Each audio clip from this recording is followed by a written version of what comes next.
Kinnock. Thank you, Mr. Davis. And, it's a pleasure to serve under your chairmanship, Joachim Val.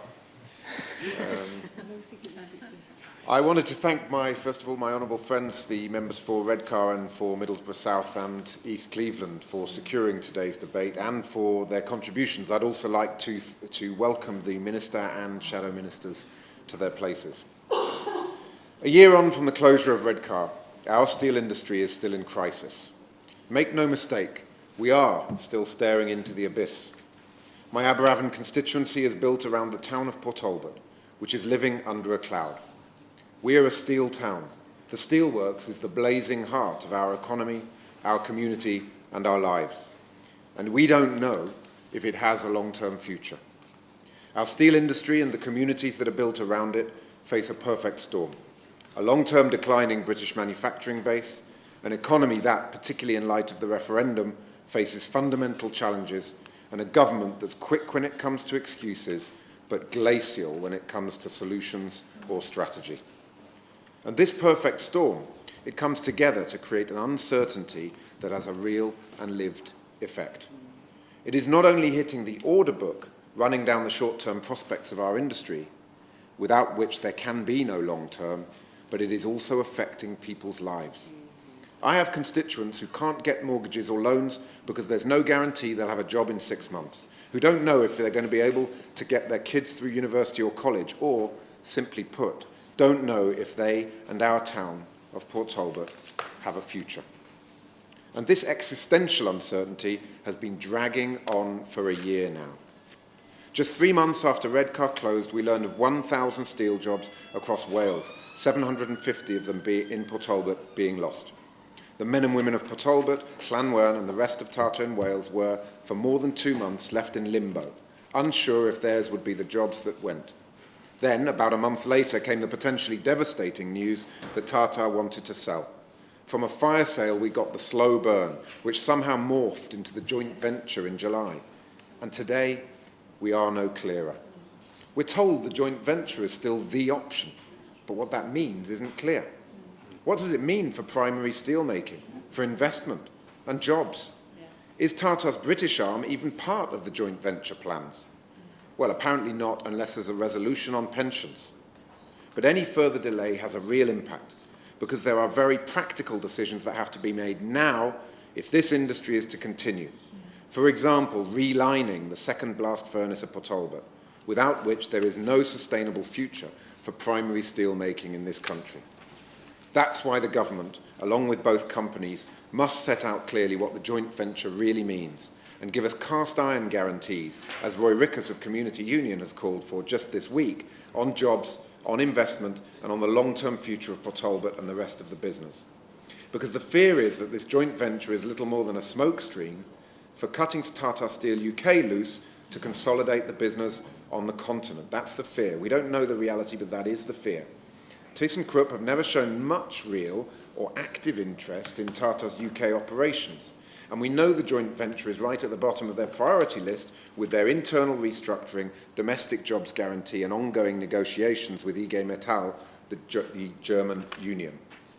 Add on top of that Tata's complex internal dynamics, as seen in changes in Mumbai, and we see a sword of Damocles forged by an inept government with dumped Chinese steel hanging over the heads of Port Talbot.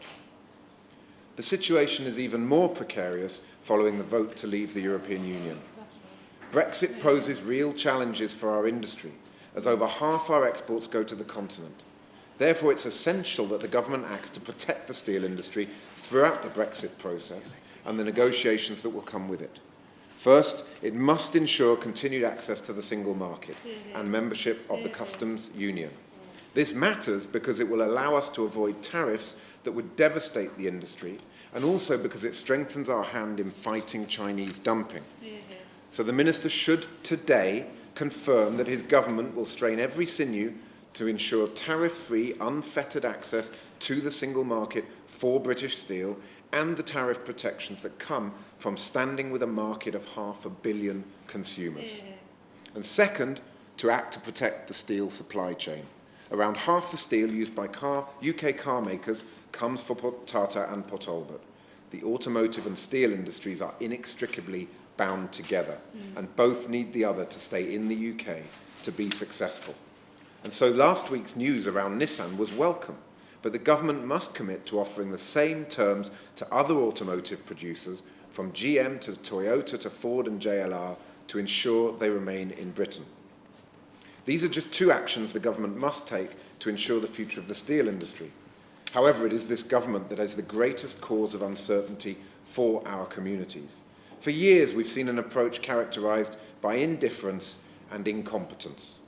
And now we can throw in complacency. The government acts like the weakness of the pound is a knight in shining armour, riding to the rescue of the steel industry, whereas in reality it is a Trojan horse, attacking our industry from within. In the short term, the 15% drop in the value of the pound has helped UK steel exports. But come the new year, the penny will soon drop. The cost of the raw materials that we have to import, the coke, the coal, the iron ore and energy, will shoot up. These costs have a huge impact on the bottom line, as it is for those processing scrap who buy month to month or week to week. As Bimlendra Jar put it 2 weeks ago, you can't make a business profitable on currency. We have to make it profitable on a structural basis. The reality is that the industry doesn't see the structural problems being fixed because we've got government that can talk a good game but sits on its hands. And it's straightforward to change that. So the government must show concrete action in a number of areas. First, will it guarantee that the co-investment and soft loans offered last April still stand? Second, will the government finally, 12 months on from Redcar, make progress on the 5 asks? Third, will it protect the steel industry from further Chinese dumping by voting against market economy status for China? This month, the European Council will decide its position on that question, ahead of the December vote at the the European Commission. Let's be clear, a China with market economy status is a China that can and will keep on dumping with impunity. So can the Minister let us know now how the UK Commissioner will be mandated on MES? Will he vote in accordance with the European Parliament and the clear will of this House? The autumn statement gives the government other opportunities to give steel a fighting chance. They can remove plant and machinery from the calculation of business rates in a way that also compensates local authorities. And crucially, by acting on energy prices, the Minister will, I have no doubt, point to the compensation package and talk about energy efficiency. Fine, but that should be the icing on the cake. We need the actual cake first. Our prices are £17 per megawatt hour, higher than those of Germany. That's 40 to 45% more expensive. And it's killing the competitiveness of our industry. You can't save 45% through energy efficiency alone. And so once again, we see a government motivated by tactics, not strategy, more interested in producing a political fig leaf to keep us quiet than in solving a problem. But we won't be silent. The industry and the workforce won't be silent. And our communities won't be silent. Because we know that our futures depend on it, and we know that government can and must do better. To quote Bimlendra Jar again, while there has been a turnaround, we're still not out of the woods. Whether you drown 1 foot under the water or 10 foot under the water, you still drown. And so that's why we need a proper industrial strategy for the steel industry. The government's future capabilities assessment is a welcome baby step towards this, but it is no industrial strategy.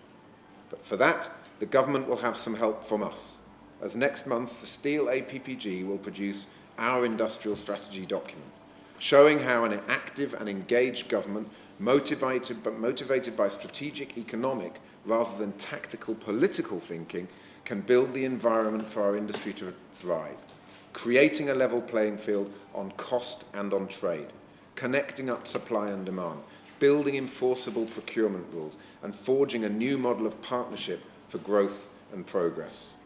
Because just as iron needs oxygen to be transformed into steel, our industry needs a strategic and engaged state working in partnership with the industry, unions and workforce.